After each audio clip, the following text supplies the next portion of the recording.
Well, first of all, a big welcome and thank you.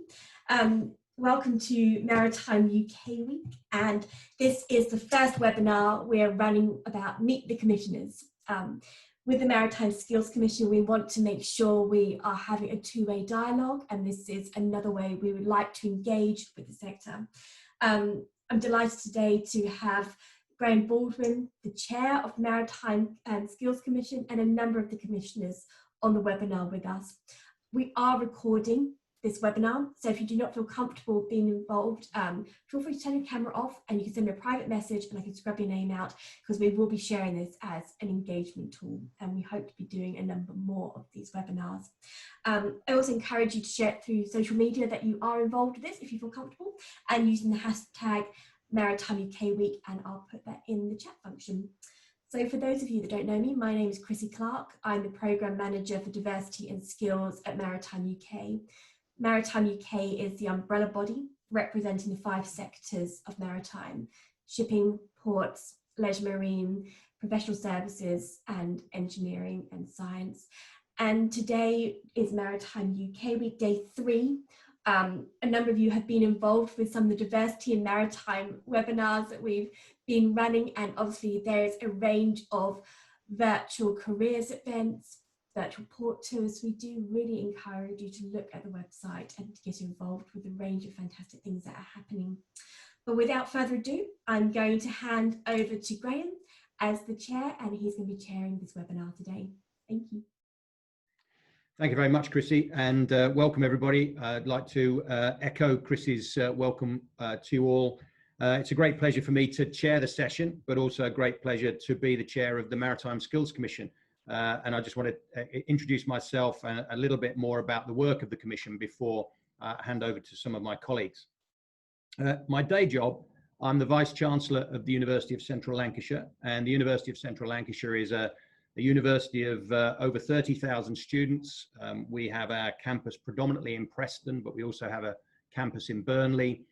We have a facility up in West Cumbria and also a campus in Cyprus, as well as having extensive relationships and partnerships with universities and institutions all around the world. We have a joint school in China, for example, and we're a multi-faculty institution. We've got medicine and dentistry, all science, technology, engineering, and so forth. So it's a great pride for me to lead the organisation.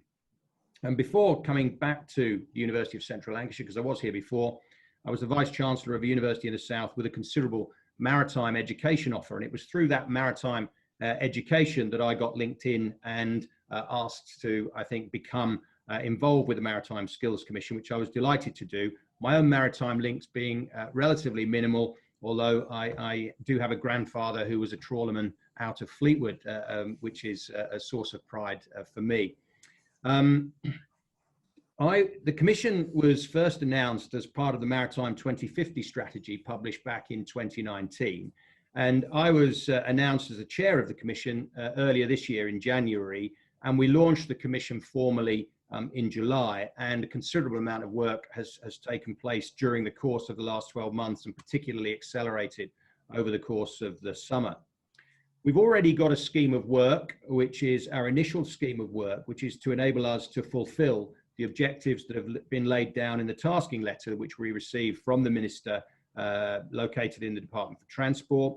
And roughly speaking, we're looking at, and probably no surprise as a Maritime Skills Commission, understanding the skills needs of what is a diverse sector, ensuring there aren't any skills gaps, looking at apprenticeships and qualifications, training provision generally, providing clear information with regard to career paths, looking to ensure that we can have a regular supply of high quality recruits to go into the maritime industry, and also to look at how we can increase exports with regard to skills development across the globe. And there's obviously going to be particular emphasis moving forward on the green agenda, sustainability, and obviously the ongoing development of automation.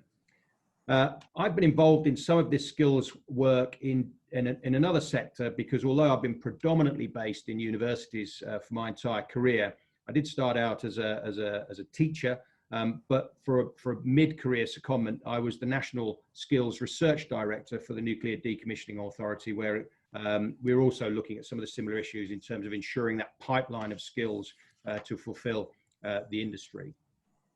One of the critical things about the Maritime Skills Commission is that we will be taking a strategic view, an oversight, if you like, of what's going on. So trying to avoid getting into some of the operational elements, we do really need to step back and take that strategic perspective on skills development as outlined in our scheme of work. We intend to draw on the evidence that already exists. One of the questions that we're regularly asked is, how will you go about this? Well, we know there's an awful lot of good work going on across the variety of different areas within the maritime industry. So we will draw on that. Our intention is to, as much as possible, to add value, not to replicate.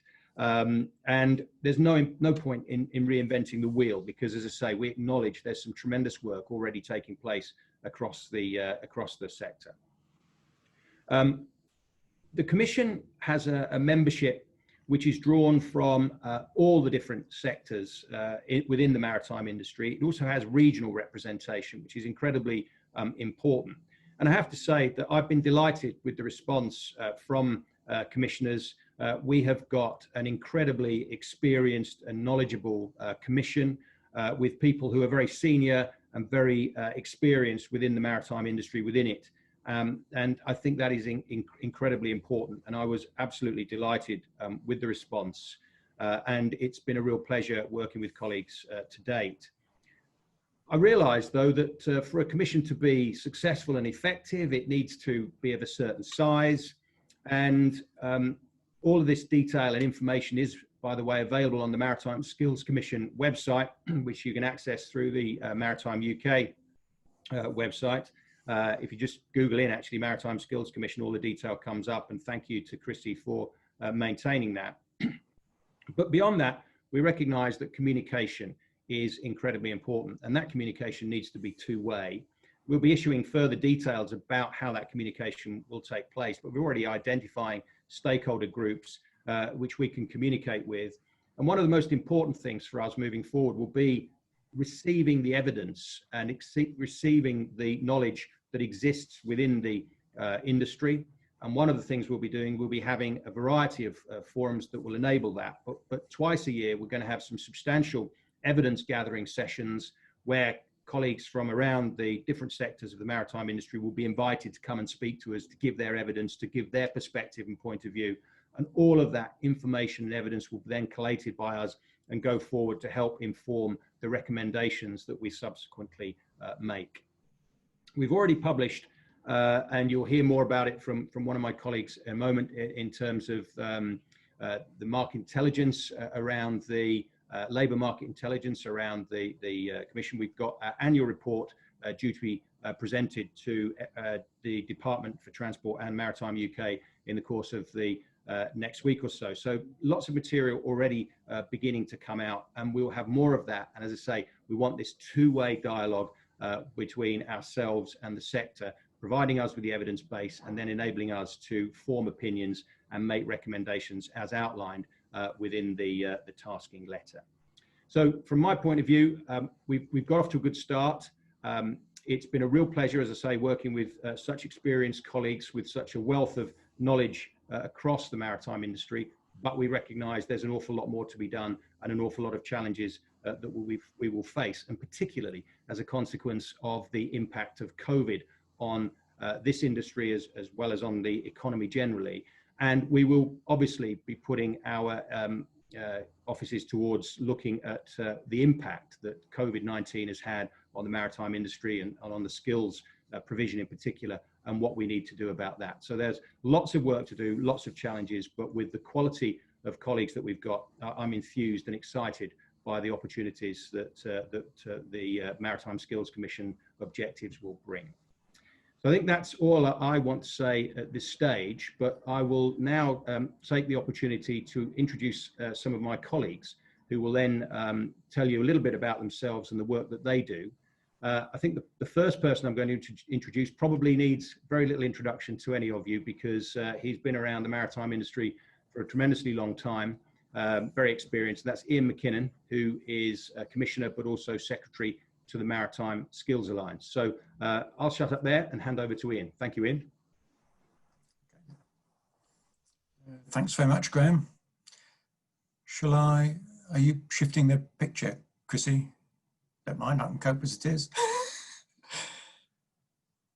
Fine. Hello, everyone. Welcome. Glad you're able to join us. I've got 3 hats. I think everybody else has 2. I have 3 today. I'm a commissioner, obviously. As Graham's just said, I'm secretary to the Maritime Skills Alliance. Not been doing it quite forever, Graham, just for the last 7 years or so. And I also maintain my consultancy alongside that, and it's because of that consultancy role that I get the slot now, because I did that initial report, the labour market report that Graham said that you can see on the Commission's website, and I just want to explain that and introduce it. I don't have a maritime background. The continuing thread in my career has been skills. I did write the report that created the Maritime Skills Alliance 15 or so years ago, and I've been involved in quite a lot of maritime stuff, both through the MSA and in other ways, but I don't have a maritime background. I'm coming at this as, I suppose, a skills professional.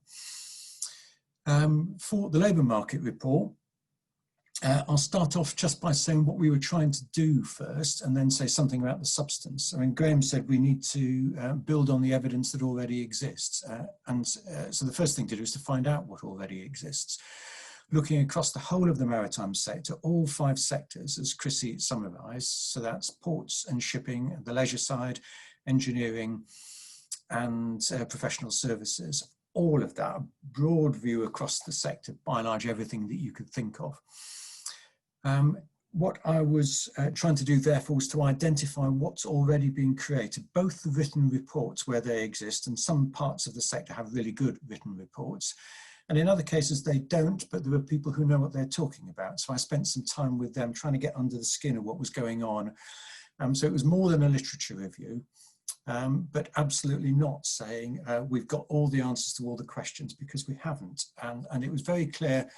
It's just worth reading, actually, the words that I used in my introduction.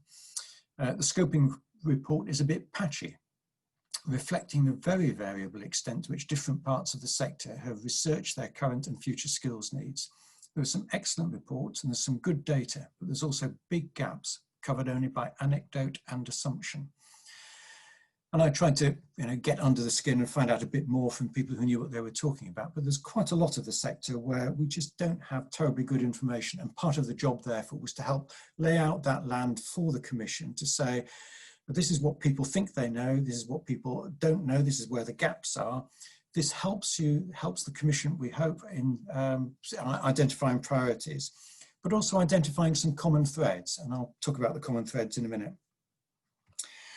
One of the things that was very clear to me, because I've been at this skills game a long time, is that some of the comments and some of the reporting is actually quite superficial. I don't mean it critically, but what I mean is that in terms of trying to do something about it, it's quite difficult when you are told employers think there's a problem with X. Okay, why is that problem there? And I'll illustrate with a story. A prominent organisation in the sector has said for a very long time that it has had difficulty filling a particular type of vacancy, a particular professional role. And then they changed their terms and conditions and the problems went away. Suddenly, next time they advertised, they got 300 applicants for that vacancy, and 300 applicants, all of whom they reckon they could interview. And the distinction there, that really important, it's not that previously these people just didn't exist in the UK or anywhere else in the world. Of course they existed, but they'd chosen to turn their back on that particular organisation for a variety of different reasons. It wasn't just pay, as it happens, it was also the conditions. And that's the sort of understanding, the layers of understanding that's often missing in the analysis. Even one of the better informed parts of the sector, which does regular reviews with its members, one of the senior executives there said, we really don't understand the dynamics of the sector. And that's the sort of distinction that he was making. what's really going on, where are the problems that are actually getting in the way and will continue to get in the way, and what's the root cause of those problems. So we're trying to understand that through the labour market report. Lots of common threads, as I said. I mean, obviously every bit of the sector, even including the focus shore doing the professional services, everybody's looking at automation and what that might mean. Everybody's looking at the implications of Brexit on recruiting overseas. For my part, I think probably the penny hasn't dropped with a lot of organisations that come the 1st of January, you're going to need a different piece of paper. You're going to need a different permission to recruit overseas, and that will change things. Lack of diversity, major issue, much noted, not terrific action. So it's good that Chrissy, who looks after the Maritime Skills Commission, also looks after Maritime UK's diversity work and can link the two together, help us link the two together. Lots of people saying they have difficulty recruiting engineers. But again, it's the sort of comment where people have said we have difficulty recruiting engineers, but often, not very often, got into the detail of what that actually means and what the problem is. Is it that, for example, those doing design and development work finds Formula One more exciting and they go off there and think ships are a bit boring? Well, if that's the case, then we need to do something about it. And there are things we can do about it. Often cited, seldom explained, seldom explored. And a couple of examples where the Commission has already, we've had 3 meetings so far, last one, most recent one last week. A couple of examples where we're starting to get into that. I have quite a bit in the report looking at the officer cadet system for the Merchant Navy. Lots of people have things to say about it. Lots of people, and clearly there's lots of good work, of course, but lots of people saying this isn't quite right. It's not doing the things that we want it to do, either necessarily in the short term, getting people to be officers at sea, or for the longer term, feeding the wider industry. We had a prompt in any event from the Minister who's asked us to set up a group. Brian's chairing that. Catherine and Lucy are both members, so they can talk to you about it in a minute if you're interested. One of the other things, another example, is in the port sector. I talked to both ports associations and the Port Skills and Safety, which is a member of the MSA. And they're very interested in looking at a long way forward as to 15, 20 years, what the ports of the future will look like, what's it going to need, and in particular, what will be the people implications of that? What sorts of people will we need?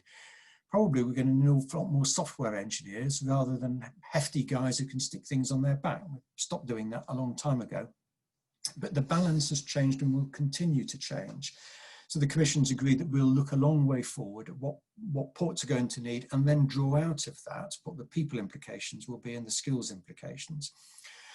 And I was particularly keen that we supported that because I think it will be a model for other sectors. We can't do everything, but we can say to some other people, here's a worked example of how to go about looking at future needs and what the implications might be. Enough from me for now. Can I hand over to Lucy, who will introduce herself? Thank you very much, and thank you for attending. I'm Lucy Armstrong. I'm chair of the Port of Tyne, and I was on the original Maritime 2050 expert panel. The word expert and me don't really fit together, because when I did that, I had been chair of the Port of Tyne for, I think, precisely 6 months. I'm now about 3 years into being chair of the port, and I have no prior experience of the maritime industry at all. And I think that hopefully is helpful on this group, because I keep asking the question, why? Why does that happen? Why have you always done that? Why are you planning on carrying on doing that? Why are you going to stop doing that? And I think the key thing for this group is to ask those big questions, because the amount of change that's taking place in technology at the moment and in all industries is absolutely going to impact on the whole of the maritime industry. I think it's exciting. I think it's a real opportunity. And as Ian said, at the port, I'm more likely to be interested in software engineers than I am with people with, in quote, traditional maritime skills. And we've got the opportunity here to lay out a roadmap for the next 10 to 20 years for the UK, so that the UK can continue to be at the forefront of global standards for training, global standards for health and safety, and global standards across the maritime industry, professional services, working in the industry, products that are used, and so on. in order that people are safe at work, it's productive, and it adds value to the United Kingdom. And that may sound highfalutin, but if we get this right, we have a real opportunity to continue to lead globally. And that, I think, is the true prize for this group. Thank you. I'll hand on to Catherine.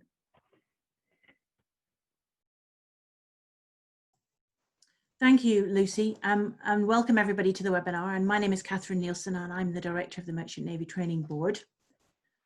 I'm not sure you can hear me. Can you hear me okay, Chrissy? Yeah, we can hear you, Catherine. I can hear you. Excellent, excellent. So I'll just give you a quick brief overview of who I am and where I've come from. I have not started my career in maritime. I actually started my career as a teacher, music teacher, teaching cello and piano. And after having my children, probably I took 7 years out to decide what direction I wanted to go. And I was one of those unfortunate people at the age of 16 who had absolutely no idea what direction I wanted to go in. So I decided that I would just try a few things and was given the opportunity to do so. And it wasn't until I started working for Royal Caribbean 12, 13 years ago that I realized actually maritime is my passion and I absolutely love working in the sector. I was responsible for looking after the UK vessels, 17 UK vessels for Royal Caribbean, head office in Weybridge, and worked very closely during that time with the MNTB as a director and also working for the Maritime Educational Foundation as their chair. And I got the opportunity to join the MNTB as their director overseeing all operations 3 years ago. And we wanted to take the MNTB to a new level and I guess I was just very, very lucky to be selected to join as a commissioner because I really do feel very honoured to be on that panel. It's not often you get the opportunity to influence the way things go and the direction of travel for something you're very passionate about. And I just think it's a very, very important position because we can give our expertise, we can bring so much to the table on what's going on because we all have an area that we are experts on. And that, I guess, is one of the reasons why we're on this panel. So the commission itself, we're going to be looking at, and this is something very close to my heart, is seafarer training and education for the future. And it's absolutely key that we develop the future seafarer training because if we don't, we're going to be left behind. We want our young seafarers to be able to compete in a global market. We want them to feel comfortable that when they start their career, they have a choice on what direction they go, because at the moment, there are many of them out there who don't know what's available to them. So it's our responsibility to make sure that whatever we develop for the future works for the future, for the long term, and incorporates all the different sectors and allows these transferable skills to be moved from industry to industry and sector to sector. And that's absolutely key. And that's one of the reasons why I'm really, really honoured to be on this panel. So that's a little bit about me, and I'm sure there'll be somebody else. I'm not sure who's speaking next. Chrissy, can you help me on that one, please? Help you, Catherine, there. Thank you very much for that. And last but not least, in terms of these brief introductions, is Brian Johnson, who, again, probably needs no introduction as Chief Executive of the Maritime and Coast Guard Agency. Brian. Hi there, everyone. Brian Johnson, and I've been with the Maritime and Coast Guard Agency as the Chief Exec for the last 2 years, almost to the day, actually. And I, like Catherine, I was certainly didn't start in this sector. This has been my first exposure to it, but did start my life as a chemical engineer. In a slightly circular way, designing, running, building chemical plants making hydrogen, ammonia and methanol. So it's very peculiar, sort of 35 years later, how circular life is, given that these are all being talked about fuels to ships in the future. And I think coming into the maritime sector, there were a whole lot of things that have really struck me very forcibly. The biggest thing of all is that the sector, shipping, is going to go through a change. I think this is cataclysmic as moving from sail to steam 200 years ago was, but it's going to have to happen quicker. And that change is driven by two things. One, by the need to decarbonise, and that's all laid down by the IMO. And that will result in, although the portfolio of fuels has not been decided yet, I think the sector still has some way to go in converging its thinking, which it does need to get on with. But pretty much all of the options happen to be things that I'm relatively familiar with and know about the handling of. And the sector as a whole is going to have to go through a massive step change in how it operates, and particularly its safety culture. These are extremely difficult to manage fuels. So that's going to be a huge step change for very much of the international shipping sector. The other thing that's going to drive change is automation, technology advancement. That's going to result in constantly changing systems, more and more automation on board ships, probably a lot more stuff being done remotely, and lower manning levels on the ships. And the job of seafarers is going to change really fundamentally. And that's coming up very, very quickly on us, next 10 to 15 years. So that whole change agenda for shipping has really struck me very hard. And there are some early adopters in the sector who see it. I think most of the global shipping world just has not got their heads around the scale of the change that's to come. The other thing that really struck me about the maritime sector has been Seafarer Training, and how, despite the fact that there are, again, some early adopters doing some amazing, very modern, very up-to-date, very attractive training as seafarers, and although there's loads and loads of innovative talent within that seafarer education sector, it really isn't changing fast enough, nowhere near fast enough. And I think, as Catherine said earlier, we've a chance, I think, just now to think about what shipping is going to need 10 to 15 years from now, and make sure, A, that our colleges are providing the right education to supply what those needs are going to be 10 to 15 years from now, and B, that we're turning out UK resident officer cadets who absolutely are the change agents for shipping in the future. And I do believe that if we do that right, it could result in a renaissance of employment of UK officers. So I think my sense is we're really at a crossroads where we think about, define, get clarity on, and then implement all of those changes and bring seafarer training not just up to date, but ahead of today, so that it's starting to think about what's needed in the future. We either do that and secure a great future for the maritime training sector in the UK, which has got a good global reputation, and also a great future for UK officer cadets, or we don't do that and things continue to decline. And I think that's the crossroads. And like the other speakers, I feel very lucky to be part of the Maritime Skills Commission, where I think we've got an opportunity to take ourselves out of the day-to-day, think about what those requirements are, getting input from all sorts of people around the sector, and help the sector on its way to modernising that seafarer education and training in the future. I think that's me. Graham, let me hand back over to you.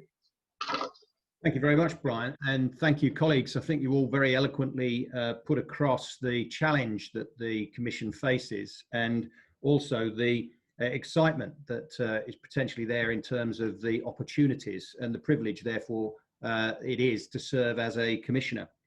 Now, I'm just conscious before we go into sort of more broader chat that we've got a few other Commissioners on the call. So I've seen that we've got Karen Waltham, Colin McMurray from the Scottish Maritime Cluster, and Kerry Hurian from the Department for Transport. And I just wondered, colleagues, if you wanted to introduce yourselves briefly or add anything to your colleagues' comments to date. Colin, did you want to add anything from a seafarer perspective? Yeah, certainly. So, yeah, my background is seafaring. I was at sea for 10 years plus before moving across into cadet management with Clyde Marine Training in 2004, and really just been involved in that side, and then into short course training. And Clyde probably managed about 50 clients and 1,000 cadets at any one time. So we were generally about 50% of the industry. So that's kind of sparked my interest in training processes and how things are driven and got involved obviously with the technical committee of the MNTB onto the MNTB main board, and then was delighted to get appointed as a commissioner. So yeah, it's interesting how, you know, the group of people that's been brought together to try and decide, and just like Brian mentioned as well, the importance of knowing how technology is going to change the industry as a whole, and making sure we're at the forefront of that is absolutely key. And I think the number of people that are changing in positions in the industry will allow that change to actually happen, because I think too long in too many places it's just been a rehash of what we've done previously. I think we almost need to wipe the slate clean and start again, and actually look at what's going to be the output of the requirement for the industry, and then work our way back from that as to how we're going to achieve that. So yeah, no, I'm looking forward to the work, and I'm quite keen to get on with it. Yeah, good. Good to hear that, Colin. Thank you for those comments. Are Karen and Kerry still with us? Yeah. Yeah. Go on, Kerry. All right. Oh, I was just going to quickly introduce myself. So I'm Kerry Hurahan. I head up the Maritime Skills and Training team in the Department for Transport. Our remit basically is to look at the big skills picture within maritime, and what my fellow commissioners have said is completely right with where we're going with seafarer training and technology. But we also look at the importance of, say, the transferability of skills from sea to shore, the posts in shore that need seafaring skills, but likewise those that don't. So we're trying to build a bigger picture of what skills we need across the entire maritime sector. And that's not just the whole jigsaw that we're looking at. We look at the diversity and the makeup of those skills, and the people coming into the sector, and how we attract people into the sector. So alongside the work with the Maritime Skills Commission, we also work very closely with the Maritime Careers Task Force and the Maritime Diversity Task Force to make sure that we're drawing from the full talent pool going forwards. In terms of what shapes what we do, the Maritime 2050 strategy that was published last year, in the Maritime 2050 route map, which I held the pen on, that was published last September, sets the direction of travel. But also responding to the COVID pandemic and where we go now is also going to sort of adjust what we're focusing on. The breadth of knowledge and expertise we've got within the Maritime Skills Commission enables us to make sure that any policy changes that we're making reflect what the sector needs. It's very easy for me to sit in an office in Whitehall in, you know, normal time and dream up ideas, but we're not the people on the front line, and that's why we rely on all the skills that we've got within the commissioners and within other industry groups to help shape that policy. So yeah, I'm delighted that DFT, that we're represented on the Maritime Skills Commission, and I'm delighted that everyone's taken time out today to understand a bit more about what the Commission's doing and the breadth of expertise that it's got in it. Thank you, Graham. Thanks very much, Kerry. That's great. And finally, and certainly not last but not least, Karen, if you'd like to. Yeah, thanks very much indeed, Graham. Thanks. Nice to be involved. Really, like the other commissioners, delighted to be involved in this. I think from my point of view, again, my background isn't necessarily naval background. Grandparents were, and I do a little bit of sailing myself and bits and pieces on the water, but not in the industry in terms of a seafarer.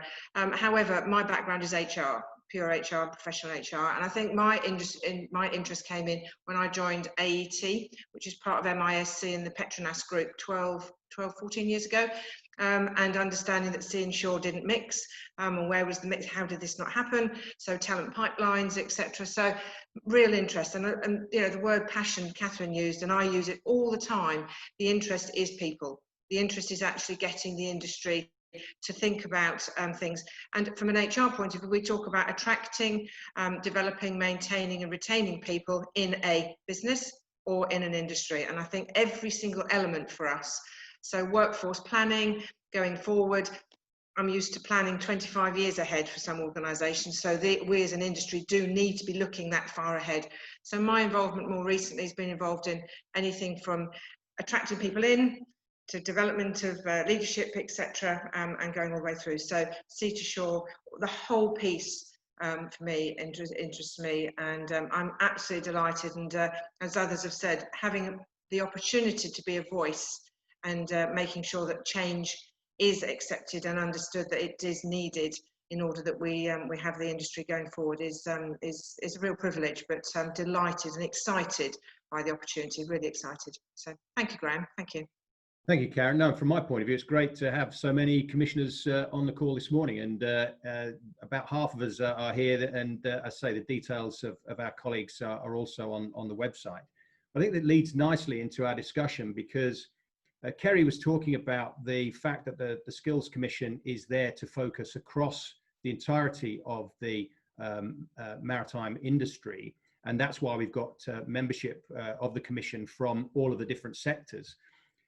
The challenge that brings is, of course, is balancing out that work, and we've started off in terms of our scheme of work with the Seafarer Cadet Review, which Brian has already referred to, and Ian has, but equally as importantly, we've also started some work looking at the port side of it as well, which again comes directly from Ian's labour market intelligence report. So I wondered if I could start off, and Brian, you might want to just tell us a little bit more about the sort of initial focus of the cadet review and the things we're trying to achieve. And then to balance that out, I'd like Ian to come in and talk about the work that we've got underway with regard to ports. And of course, colleagues, feel free just to chip into this as we go through. So Brian, do you want to kick us off? Okay. Probably worth, let me maybe just take us through the steps we're taking as a group to inform our thinking, and a little bit of what we're hoping to deliver in terms of end product. And I should start this off by saying, you know, you've heard a bit about all of our background. The objective of this group is not to sort of repopulate the elements of STCW. I don't think the group, any of us, would claim to have the expertise or knowledge to do that. It's to take I suppose, a step up view of things. So big step up, big step forwards, looking right out 10 to 15 years. We, as a group, we're going through a number of steps with inputs from key people within the sector. We've got a set of monthly meetings and have agreed we're going to do a bit of offline work between meetings, just to try to make sure there's a bit of pace behind coming to conclusions. We've got some inputs initially centered around what the technological change over the sector is likely to be in the next 10 to 15 years. Some inputs about how the seafarer education and qualification system works currently. Again, definitely not getting down into the weeds of STCW. But then I think really critically, we've a number of shipping operators, and I'm hoping to get some shipping managers in to talk to us about how they see the role of seafaring or engineering officer changing in the next 10 to 15 years. And that should provide the foundation to start to talk with those involved in the education sector about what needs to change. And I think most importantly, what are the current obstacles to change? This appears to be a breathtakingly difficult sector and arena to make change happen in. And I suppose one of the things I have found is around shipping, there are endless interest groups. And I think although they're all operating with very good intentions, sometimes they don't make change easy to implement. So I think as outcomes from this group, not only is there a question about how do we need to change seafarer training to make it really fit for purpose in the future, there's also a question about what do we need to do to attract the very best STEM students into the sector.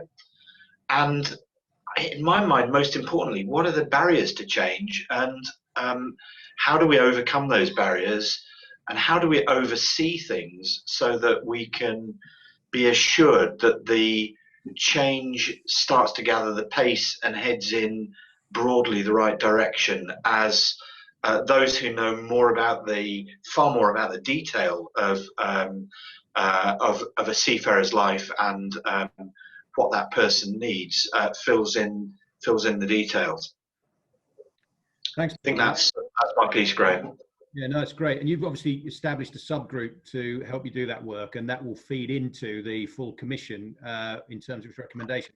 Catherine, you're on that subgroup, coming at it from the sort of MNTB perspective. Do you want to add anything to that?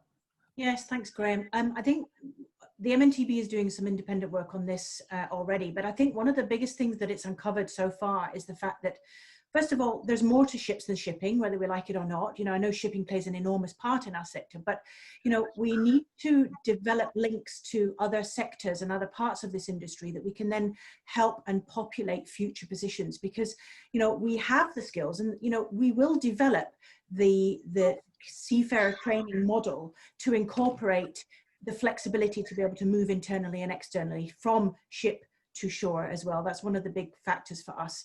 But, you know, the challenge is, how do we create a job for the future that doesn't yet exist? You know, how do we do that? And that's going to be a big challenge in this group that we formed. You know, what does the future seafarer look like if the jobs don't currently exist? Because we need to start thinking that way so that we're not left with people who are not qualified. I mean, I've been working on cruise ships now for the last 11 years and seen the most incredible advancement in technology. And you know, you're absolutely right. You know, are the engineers of the future going to be the electrotechnical officers? Is that what we're looking at? Because effectively the way that systems are running on board ships, they're all turning to electronic systems. So we have to think about things like this. And they play an enormous part in the development of any form of seafarer training and education review. So I think that I'm looking forward to this, really looking forward to this, getting our teeth stuck into this, because it's long overdue. Great challenge, as you say, Catherine, thank you. And we've already said, you know, you've just made the point yourself about the ship to shore piece. And of course, our work is looking at shoreside skills as well. Ian, do you want to say a little bit about the ports project that's also getting underway at this time? Yes, I mentioned it. I'll say something fairly briefly. We ought to allow colleagues time for questions and things. Just looking at the brief that we've agreed with Tim Morris from UK Major Ports Group, they've done some very interesting work looking forward to what shape the port of the future. They're looking 30 years ahead. Different physical attributes. A port is a place where stuff happens. You see that through the government's work on free ports at the moment. Something comes into the country, stuff happens to it and it moves, maybe back out again. A lot of work around automation, because this is Maritime UK Week, a number of the ports have provided access to free visits. You can, a guided tour around. Shoreham, I think, is one, ABP, Immingham is another, ABP, a range of ports. I remember when I was very struck when I had my tour around London Gateway, not oddly to be impressed that a container gets taken off a lorry and gets picked up to put in a stack, and all of that is automated. I felt the other way around. Why does a person get involved in putting that box then on the ship? Once you've got the capability, which we clearly have, why stop there? When you look forward, that's bound to change, absolutely certain to change. And then the ports were also looking at some of the digital interface, blockchain, really important to anybody. My shorthand is always manage the paperwork. It's not hardly paperwork these days, is it? But you're tracking goods that move from here to there, using blockchain to do that. And what will that mean to the people who are actually in the port? And how much of that can be done in different ways by people who could be even thousands of miles away. And then all of the sustainability agenda, making sure that as little harm as possible happens and that some good might happen in terms of the wider environment. Lots and lots of things like that. So we've agreed the shape. This is going to be a working group that will be anchored through Lucy, in fact, as a commissioner, driven with the Ports Associations plural, I hope, and then working out what the people implications of it all will be. I hope a good model for other parts of the sector. Yeah, thank you, Ian. We've got some questions coming and we'll come to that. But Lucy, I think you probably want to contribute to that as you're imports, obviously leading that group. Yes, just to add, I think one of the aspects that we also have to consider here is societal change. So it alludes to what Ian was just talking about. So people's tolerance, for example, of risk in the workplace has changed. People's tolerance of noise, if you're a noisy port, and noise at night if you're a neighbour, has changed. And also people's perceptions of what skills they require at work, how they're treated at work, how often they change career. All of these things are subject to huge societal and social change. And as a group, we have to consider that too. We know the tide is going to still keep coming in and out. We know the moon's going to affect the waves, all of that stuff, that's all that, but actually almost everything else is going to change. And at a super macro level, one of the things is that the Arctic will be thawed and a major new global sea route will be available by 2040. That's less than 20 years away now. And half the distance from China to the west by going over the Arctic. Think what that will mean around logistics. Not just seafaring, not whether it's safe or whatever, but logistics, global logistics for the flow of people and the flow of goods. This is going to be a huge change. So one of the important things that I think we're trying to keep in our heads all the time is don't take the context in which we're operating as static, because that isn't static either, as well as the fact that technology, et cetera, is moving and expectations are moving. And that's going to be just as important as whether a job exists or doesn't exist. It's the context within which skills are deployed, which is the big picture change that's taking place. Yeah, thanks, Lucy, and great reminder of that and the importance of it. You talk about societal change there. Of course, some of this change is going to be as a consequence of COVID, and some of the changes accelerated by that. And we will look at how we deliver our education and the increased use of technology as well as we go through, which will link with a lot of the projects, and particularly with the Seafarer Cadet Review. But it brings me to the question from David Snelson there, just saying, look, what about redundant seafarers? Is there an urgent work to do to help with retraining? I think the reskilling, the upskilling agenda goes across all sectors, doesn't it, at the moment? You know, the COVID is having a significant impact on everything and every sector. But David's particularly concerned about the super yacht sector being short of people, the opportunity for them to retrain and move across. Does anybody want to comment or have any view on that one? And there's also the attraction of the industry, and Andre Rose talking there about the alternative fuels and power, which Brian has alluded to, and the impact that will have. So, colleagues, does anybody want to get back to that? Ian, you've got your hand up. Yeah, I'll pick up David's point. Hi, David. I think there's probably quite an important distinction here about the role of the Commission, where you've rightly picked up that we're talking about long-term scope there. I think the Commission is probably less involved in the sorts of things that you're talking about there. I know that Trinity House has got a working group at the moment. You're doubtless involved in that, looking at redundant seafarers, pushed by RMT, supported by the Royal Navy. Good stuff going on. I think the Commission is looking more for the long term, looking more strategically rather than short-term operational stuff of that nature. That might be more something for Maritime UK's People and Skills Forum, which by chance I'm secretary of, rather than the Maritime Skills Commission.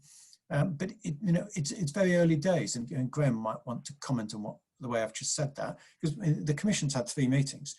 We're finding our feet and very keen, as Graham said, to be sure that we add value. And there's other bits of organisations going on. But I mean, we could talk separately about the detail of that particular issue, but obviously there it's about understanding that bigger picture of where there's a problem, redundant seafarers, folks being made redundant by P&O and others, some on the River Thames, and where there might be an opportunity and how you can glue those together through appropriate qualifications and other structures. Yeah, thank you, Ian. I think when I was addressing the reskilling, upskilling agenda, I'll probably have my university hat on more than a commission hat, because I think you're absolutely right. I was trying to be clear at the start that I do think we will be taking a very strategic view of these things, and as every colleague has said, that we're looking, into the future, that 10, 15 years, and we've heard that from all of our colleagues, and that's the exciting piece. But I think, yes, we understand the need for reskilling and upskilling, and those of us involved in skills and education will be addressing that. but the Commission will be very much looking from a strategic perspective at what is necessary into the future. So thank you, Ian. Catherine, and then Lucy. I think as well, this is in response to David's question. I think one of the things that through the work that we do with the subgroup with Brian, this will be something that we look at anyway. It won't be short term, it will be medium to long term. And I think we will be discussing how we can give these seafarers the right skills to be able to transfer freely within sectors, because that's the whole point of this. It's not to have to retrain and all the expense involved and the time involved. You know, there are always downturns in certain sectors, and we want the seafarers to have that ability to move within sectors freely, and that is one of the things that we're going to be addressing anyway. So in the sort of medium to long term, that will be addressed. Yeah, thanks, Catherine. Lucy. Just to add to that, if you turn it the other way around, what COVID teaches us is how connected the globe is. And it teaches us that every industry has been impacted by a tiny virus on the other side of the planet. And actually, that's the bit that, if you like, on the Commission's agenda is the important thing about COVID. It's understanding those connections and how vulnerable bits of the supply chain are. And it doesn't matter whether you're at sea or on land, running a port, running a ship. This little virus has had a profound impact. So it's about thinking about how do you use skills to make an industry more resilient. And that's about enabling the people to make different decisions around running systems. And that probably means that problem-solving skills are going to be more crucial than perhaps your ability to tie knots. I'm being facetious deliberately, but I think this is how we actually use something like COVID to inform how the Commission goes about its work. Yeah. Thanks, Lucy. Does anybody else want to comment on any of those? Questions are coming in now in the chat box. So thank you, colleagues, for that.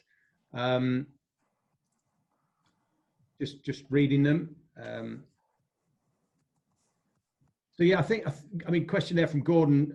He's getting the picture that we're focusing on those sort of longer term skills gaps, but asking our view on the implementation of nearer term skills gaps, how we might address these and which sectors might be targeted. I guess my initial response to that, Gordon, would be, you know, we've interpreted the objectives set to us in a particular way, which has led us to the initial scheme of work. And I would kind of direct you to have a look at that and see where we're working.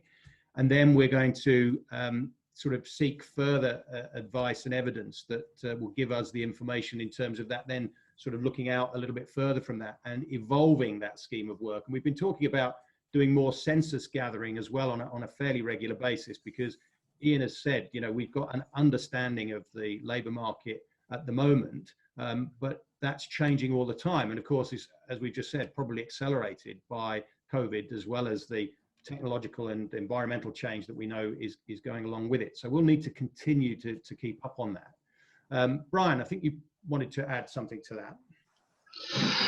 Yeah, I was just struck reading the questions. There are some very linked things, I think, as some of the others have said. I think we need to consider how we can attract people into seafaring, attract a bigger population into seafaring. My daughter's just gone off to university to do physics, and you know, doing seafarer training wouldn't have been even on her uber long list of options. It wouldn't have been considered. In part, I think, because it sort of sets out to be so different to other forms of education, and I think there are a whole lot of things that we could do to make it an easier choice, something that people could dip their toes into more easily. Qualifications that are transferable. People have already made the point about skills that are more transferable. There's a great point made in some of the comments about, you know, actually delivering this transformation in shipping, this environmental transformation, could be incredibly attractive to students, potential students in the future, and we need to put all of that across.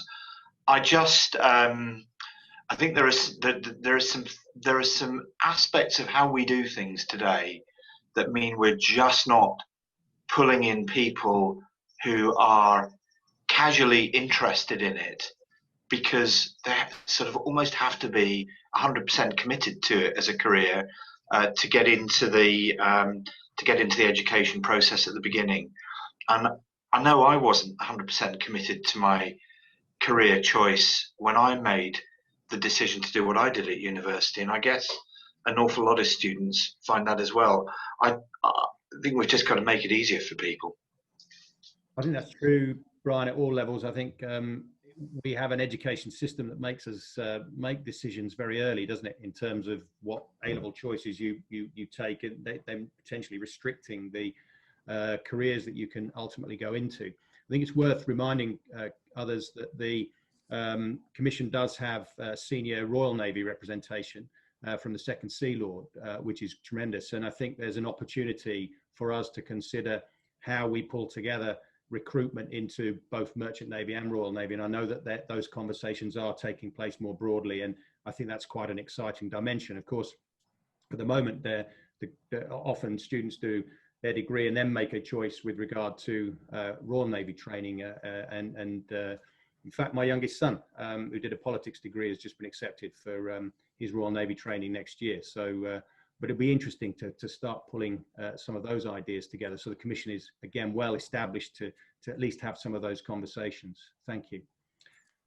Ian. Graham, could I pick up Ross's comment? Nicely provocative, Ross. Falling into the trap of listening to established traditional operators. Very good. It said, for those who don't know, Ross, I mean, that's somebody who's been to sea and is now working in a different sort of environment, working with new technology and automation. Let's be straightforward, and we're not daft. We can't just listen to people who don't know what they're talking about and come with bright views. We've got to have an intelligent mix of people who've got some deep knowledge and understanding about what's going on, and some other people who are asking good questions. And we're trying to pull that together in a way which means that people will actually listen to what we say and then take some notice of it and follow through. We've got to strike some kind of balance there. Yeah, and just to add to that, there's a lovely example of that. I remember having a conversation in London about marine insurance, and this is when we were doing Maritime 2050, and I was gleefully told, oh, it'll all stay the same, nothing's going to change, you don't understand, etc. The following day in the FT, one of the breakthrough fintech businesses had decided to devote a $500 million fund to exploring maritime insurance and disrupting the market, literally the following day. And this is where we have to get the balance, and it's listening to both, but anticipating the change and putting the UK and the young people of the UK in a position whereby they can choose which route, and that route be advantageous for them individually and advantageous for us as a country economically and socially. Thank you, Lucy. And that is probably as good a point to finish, because I'm just conscious of time. The hour has raced by, which is always testimony to the quality of the discussion. So I'd like to thank everybody who's joined us on the session today. Particular thanks to the panelists for your comments. You, I think, very eloquently put across the challenge that the Commission faces, but also, you know, the excitement that challenge brings, and the fact that we all feel that it is a privilege to be able to operate on the Commission. I, for one, very much look forward to working with you and to working with others as we move forward. Our scheme of work is dynamic. We will be getting and gathering more information. We will be changing the focus of what we do, but always driven by the objectives that have been laid down for us in the tasking letter, as I mentioned in my introduction. But we do want to listen and to hear from colleagues across the sector. So please do remember that you can sign up to the Maritime Skills Commission stakeholder list, which will be a forum for communication, and we'll make sure that we keep you up to date with our thinking and our development of our ideas. And we will also be inviting people from that stakeholder list to come and provide the valuable evidence that we will need to help inform our decisions moving forward. So I think that really brings us to an end. We could have carried on the conversation, I think, for a long, long time in a lot of detail, but hopefully that's given you a flavour and a taste of the work that the Maritime Skills Commission is beginning to undertake. And as I say, I would draw your attention to the website where there's more information about the Commission, the members, and the work that we're doing. So panelists and colleagues who joined us, thank you very much indeed. Goodbye. Yeah. Thank you.